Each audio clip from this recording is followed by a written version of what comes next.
Zambia's music heritage is at risk. Modern Zambian pop music bears little resemblance to the vibrant music scene of 40 years ago, and many young Zambians don't realize what's been lost. The story began in the late 1960s in the Copperbelt, where mining wealth fueled a nightlife that supported local bands. Young Zambian musicians, inspired by British and American rock, formed their own rock groups and began to record Zam rock. Teal Records entered the market in the early 1970s and opened the country's first pressing plant. Zambia Music emerged as a key independent label. Together with a few smaller companies, they built Zambia's music industry. By the 1980s, the industry was thriving.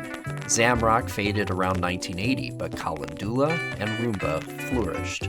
Kalandula evolved from its traditional roots into a modern hybrid, and government rules requiring 95% local music on state radio helped hundreds of musicians find a national audience.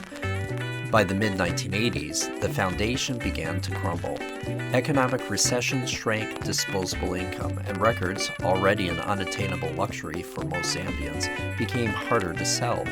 AIDS devastated the country, killing many of its most talented musicians and songwriters. Tape piracy surged, undercutting legitimate sales. In 1991, the shift from one-party rule to democracy delivered the final blow. The 95% mandate was scrapped.